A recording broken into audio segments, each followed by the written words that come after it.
Hey guys, here's part 4 of what's going on with my dog that all of a sudden got paralyzed on his hind legs, Apollo, after we did radiation therapy in Washington State, which was working pretty well, and he was doing really good. And now this. So guys, I went to the local vet again, and I wanted to finish the set of x-ray because when I was there the first time last week, he didn't do x-rays of his neck, and I wanted a full spinal x-ray because I have a feeling when I want to lift him up that it's hurting him between the neck and the shoulders. I can feel it, that he's getting tense there when I lift him up. So maybe there is something there. We did the x-rays, nothing. So, I mean, it's x-rays. I know we would need to do a CT. Ideally, we need to do an MRI to see if there's any tumors.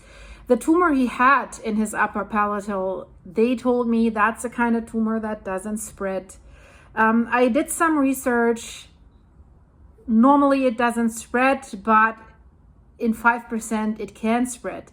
But the thing is, I told you in my last video, I think the issue that he's having now has in a light form already been there before we even started treatment. And when I went to the emergency vet here, when he had problems with his front legs standing straight, they were sliding to the outside. That went away during the radiation treatment, but I think it's because of the steroids and the Metacom, the anti-inflammatory. So that would basically, in my opinion, indicate that there is some nerve squeezed. So the local vet thinks he doesn't think it's cancer. He thinks something squeezed. He thinks that he sees a little bit on the x-ray on his, closer to his hind legs, that the nerve could be squeezed. At least this time when I was there, he didn't tell me to put him down. He said, well, you might want to buy him like a wheelchair, these dog wheelchairs. So I have ordered something for him now. It's more like something you can put on it like a sling. I can lift up his hind legs, what I'm doing right now for him to walk.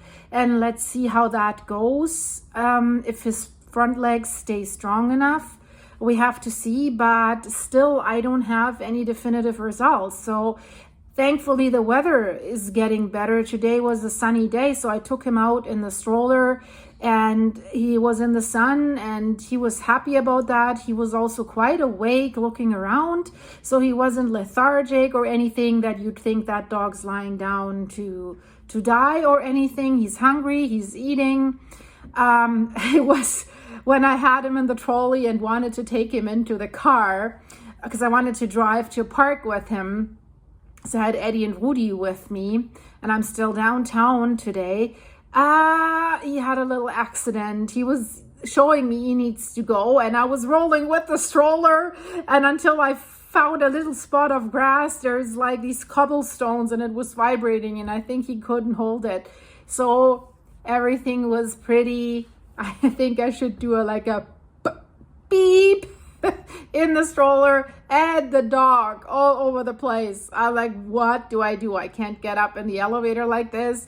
And and thankfully, because I had Eddie with me, there's a dog wash station that I call it. It's not a dog wash station.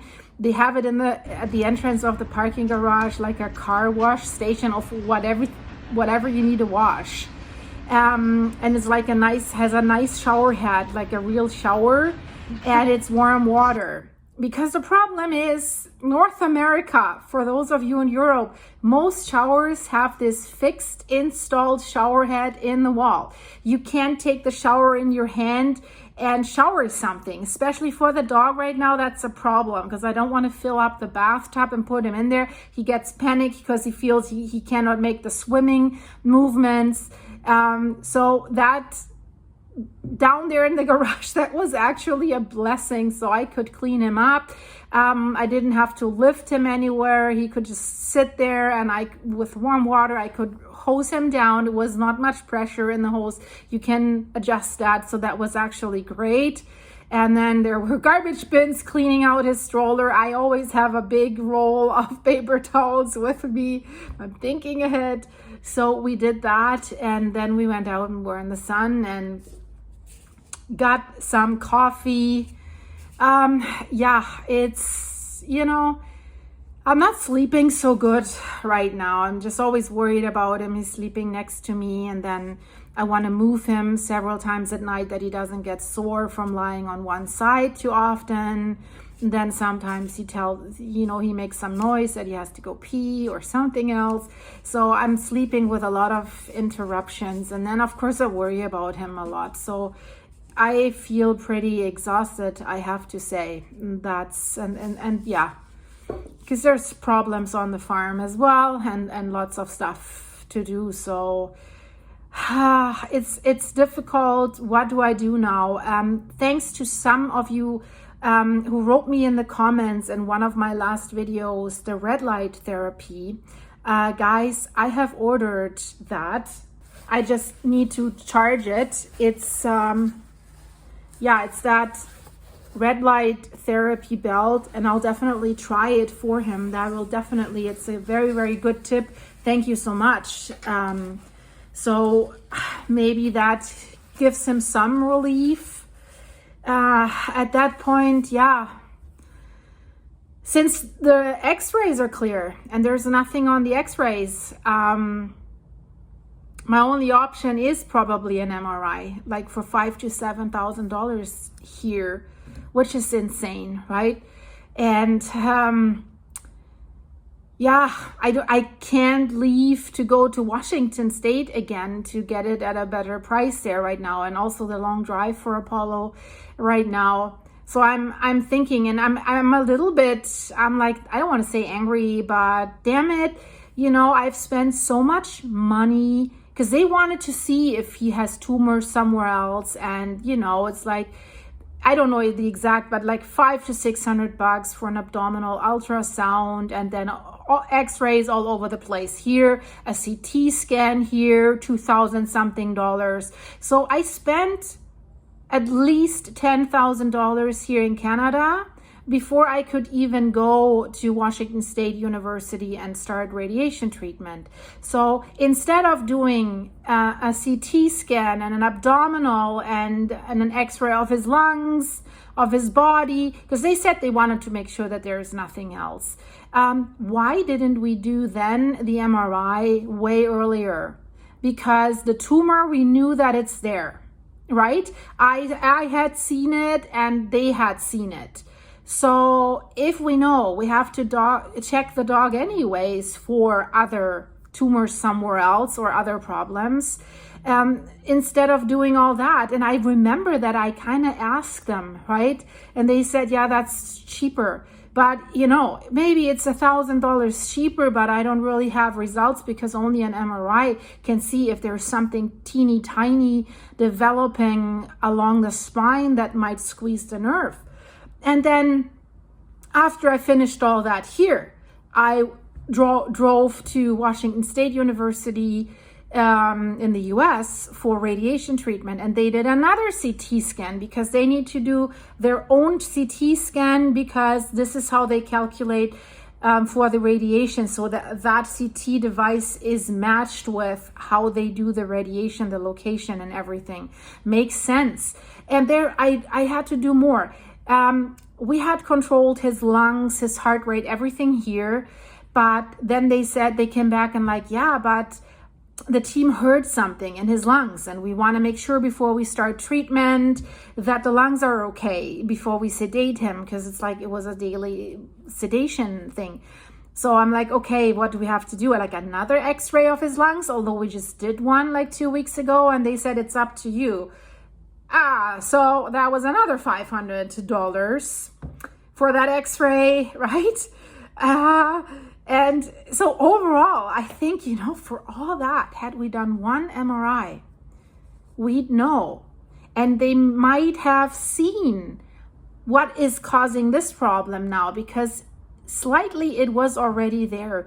And now it's also, he's always been leaking a little bit of urine, and he has done this since last September. And I told the doctors, and I said, and something, the two other dogs, they just can't get their mouth away from his, you know what I mean? licking it all the time because there was little urine coming out. And I said, they're obsessed with this. So there must be some odor or something. Is this normal? I said, do we have to worry? Because Eddie, he's Dr. Eddie. He saved Apollo once, like 3 years ago. He was sniffing Apollo's testicles very weirdly, so that I was alerted, and I was touching the testicles and I felt a tumor. Also a non-spreading benign tumor, but we had to remove his testicles. So that's why I was on alert when both dogs are so focused on that. And I said it to all the vets, right? In hindsight, I'm like, but yeah, when they told me, yeah, that's cheaper and it's not needed, at that time, you know how hard it is right now. You guys have been following me. So every dime I could save. But in hindsight, yeah, it wasn't, I mean, it's not that they offered me the MRI. They said it's not needed. I remember that I was asking, right? I said, shouldn't we? No. And then they did all these. So here we are. And I know what many of you might say, or what some people might say, or what that vet said. Well, if you do the MRI, he says, and then there's something bad, you're going to lose them anyways. And I know that, but I want to know. I don't know if you can understand that. I want to know what it is. Let's say it is only a squeezed nerve, and we know that. Maybe there is something that we can do. I know doing a major surgery, they already told me that's another $20,000, and I know it, but at least I want to have an option. It's yeah, maybe also, you know, he's very lively still and he wants to be with me, and I want to give him that chance. And we went through all that radiation therapy and it has worked so great. Like 2 weeks ago, he wanted to hump Rudy. He was happy. He was barking again. He was snapping after Rudy, and really in good condition. And now that I'm like, how much bad luck can you have? I'm really struggling with this. I'm really mad. I tell you guys, I'm really, really mad. And that's the update so far. Yeah, I have to think about this, right? With the x-rays, that there's nothing, that we don't see anything, but he definitely has a problem. And yeah, I have to see what I do. And I know if I go to that bigger clinic, and very, very nice doctor, the oncologist that referred me to Washington State University, if I book a consultation with her, it's another $350. And she probably will only say, yeah, that looks, you have to go to a neurologist. So another consultation with a neurologist. And I tell you, then they'll probably do like a blood count again, another $500, and then a urine test. So I'll probably be at close to $2,000 again before we're even doing an MRI, should I somehow be able to pull that off. So it's, and I've been at the vet today. Eddie needs his teeth done. There's something, I don't know, maybe he was pulling something on one tooth. It looks like it's loose a little bit when he was fighting with Rudy. I don't know. So I have to get that done. So quotes around here is like $1,500. So I went to that vet and I looked at the proposal and I'm like, I don't need that. This is BS. What are you doing here? And we're probably not doing that. So we're down at like 1,100 so far. And yeah, so I had to do this. I was negotiating the blood count. I said $500 is ridiculous, right? So they gave me a discount because I'm such a good client with so many dogs. So I got that for $350. That's why the price was coming down a little bit. So Eddie needs to get his teeth done on Sunday. There's always something. And it always worries me if they have to go under anesthesia. And I can't see him. I can't be with it. I hate this. I really, really hate this. This is the good thing with the horses. You can always be there. They can't just carry them in another room and lock you out. They always... Here, I don't know. I haven't really had too much of experience. I had this cowboy. he was a vet, really, really good vet, but he didn't have the most modern instruments, but he was really great. When I needed, when Apollo's brother was sick, Fetty, I said, can you do an x-ray? He did it on the farm. We had x-rays, right? We saw something. And so that's a good thing a friend of mine fell off a horse, none of my horses, but I thought, your wrist is broken. And he was just there, and I said, hey, can you take an x-ray of the wrist so that he doesn't have to sit in the emergency room here for 8 hours before he's even looked at, right? So, and he was great. And, you know, if I needed something on medication, I could get the prescription through him, and you don't have to do like a consultation or anything. So that was really great. Now, I don't know, it breaks my heart. He died last year of a heart attack at only 55. The best people, I don't know, they always hit the hardest. This is really unfair. Such a God-loving person and family, and why then him, right? This is, I struggle with that. I'm honest. I know I have a lot of people that are very, very hard believers and are sending prayers, but you know, guys, explain this to me. Maybe you can. There's so many God-loving people that are so good, and they get hit with the worst form of disease and cancer, and then they're still so loving to God, and they say, God will help me, and I'm praying he will save me. But honestly, and I don't mean that in a bad way, why does God allow them to get that sick in the first place? This is a little bit my question, and that's why probably I'm a little bit hesitant, you know, to let Apollo go without a diagnosis, because I'm not saying the bad word friggin', I want to say cancer. I've lost my whole family to it.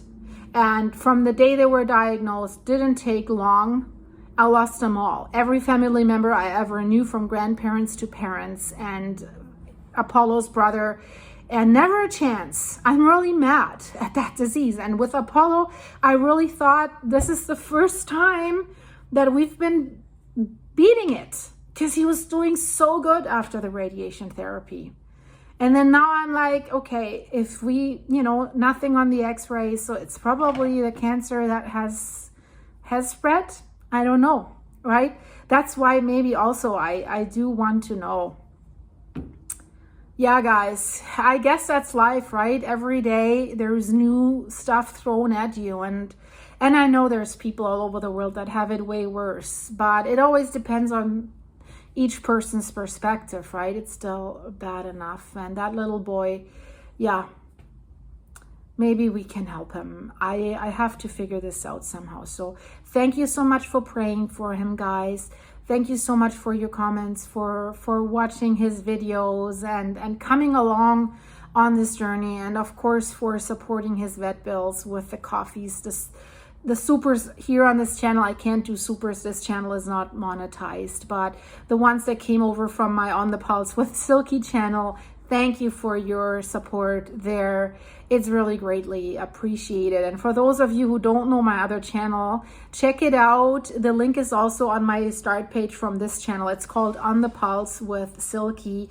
This is my main channel, my bigger channel. This channel, I don't know what I'm going to do with this channel. For now, it's a good alternative to show you more private videos, the other stuff, because every channel seems to be in a niche with YouTube, and you have a certain audience that is interested in a certain topic, which is like natural disasters and volcanoes and earthquakes and stuff like this on my other channel. And if I uploaded this video, I've tried it with my travel videos. I have a playlist on the other channel. If you're interested what we did in Washington and Idaho, it's our V trip to save my dog's life. That's a playlist on my other channel. But whenever I uploaded a video, I got brutally punished when I uploaded the next volcano video, because the algorithm didn't put me in front of my normal audience anymore, because the algorithm was kind of confused. Like, now she's doing travel videos or pet videos. So it mixed up my whole channel, but I did it anyways. I wanted to show you guys what we're doing, but I think I'm better doing this on this channel because this channel somewhat doesn't have an identity yet. So we're still free to put into that channel what we want. And I mean you, my subscribers, my viewers from this channel and from the other channel. Let me know, what would you like me to do with this channel? And yeah, for more private videos and more behind the scenes stuff of my farm, what I do, I have the membership level on the other channel. So it's like many of you are supporting me there with a monthly membership, and I'm trying to show you the behind the scenes, what I'm doing if I'm not doing the videos. So anyways, guys, I hope you're doing great. And yeah, I'll give you another update soon. Thanks for watching, guys. Bye.